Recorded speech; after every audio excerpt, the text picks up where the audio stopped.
इमरान के वजन को खत्म करना, इमरान के वजन को खत्म करना। रहमानिर्रहीम।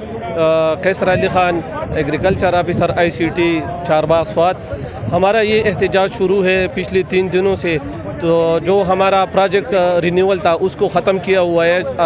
हमारा अभी भी टाइम रहता है। हमारे प्रोजेक्ट में जितने भी उसको एलोकेट हुए थे फंड्स वो भी अभी बाकी रहता है। पता नहीं क्या हो गया बीच में, हमारे प्रोजेक्ट को जो है ना उसको आधे में ख़त्म किया हुआ है, जिससे हुकूमत को भी जो पिछले पैसे इस्तेमाल हुए थे वो भी ज़ाया हो रहे, और जो इनको एलोकेट बजट हुआ दिया था वो भी ज़ाया हो रहा है। अब जो प्रोजेक्ट के जो मकासद थे वो अभी तक पूरी नहीं हुए। अभी भी उस मकासद को हासिल करने के लिए 1 साल दरकार है, जो हमें चाहिए कि मज़ीद 1 साल की एक्सटेंशन मिल जाए, तो जो प्रोजेक्ट के ऑब्जेक्टिव्स गोल है वो मकासद पूरे हो जाए। मैं एग्रीकल्चर ऑफिसर हूँ, मैं PhD स्कॉलर भी हूँ।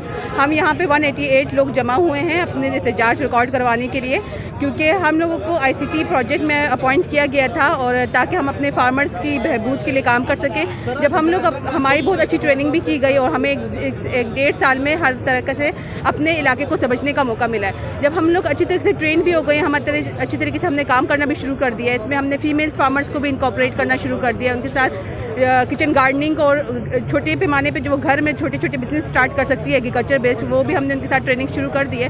तो अब जबकि हमारे पास पैसे भी है, बजट भी है, हमारी ट्रेनिंग भी है, हम लोगों को पता भी कि हमने काम क्या करना है, तो हमसे हमारी जॉब्स भी छीनी जा रही हैं, और जो हमारे फार्मर्स हैं जिनके साथ हमारे एक अच्छा कनेक्शन बन चुका है वो ख़त्म किया जा रहा है। कहा जाता है कि एग्रीकल्चर कंट्री है और यहाँ पे डेवलपमेंट की बहुत ज़रूरत है, बार बार इस बात पे जोर दिया जाता है, लेकिन जब अमली तौर पे कोई काम करने की बारी आती है तो सबको अपने अपने मफादात याद आ जाते हैं, और जो प्लानिंग से वो एक तरफ चली जाती है।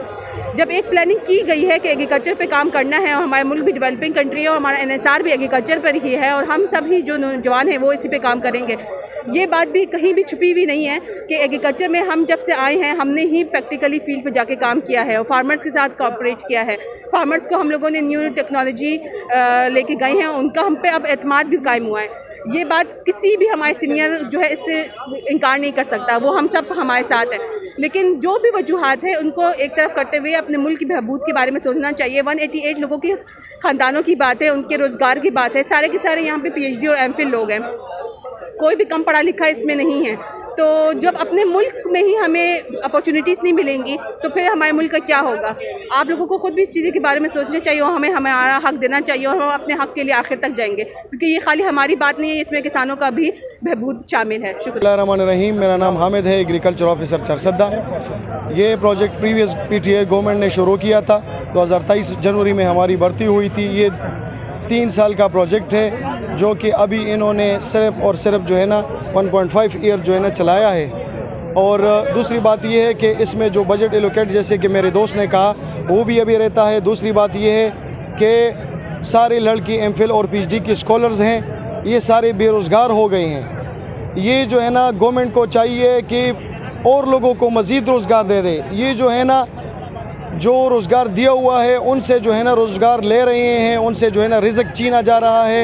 इन MPhil के स्कॉलर्स ने जो है ना अपनी प्रीवियस जॉब्स जो है ना वो छोड़े हुए हैं और यहाँ पर अपनी फील्ड में ड्यूटियाँ सर अंजाम दे रहे थे। ये पूरी सूबे में ये प्रोजेक्ट इन्होंने शुरू किया था, लेकिन बदकिस्मती से गवर्नमेंट जो है ना इसको आधे में अभी ख़त्म कर रहा है। तो हम जो है ना हुकूमत से पुरज़ोर मुतालबा करते हैं कि ये प्रोजेक्ट को कंप्लीट होने के लिए जो है ना ये जितना टाइम अभी बाकी है, जितना फ़ंड्स अभी रहते हैं, वो जो है ना हमें दिया जाए और प्रोजेक्ट जो लाइफ स्पेन है उसको पूरा होने दिया जाए। ठीक है, हम जो है ना चाहते हैं कि हमसे हमारा रोज़गार ना छीना जाए, हमारी नौकरियां ना ख़त्म किए जाए। ठीक है, हम और बहुत सारे इसमें लड़की जो है ना PhD की लड़के हैं वो ओवर एज हो रहे हैं।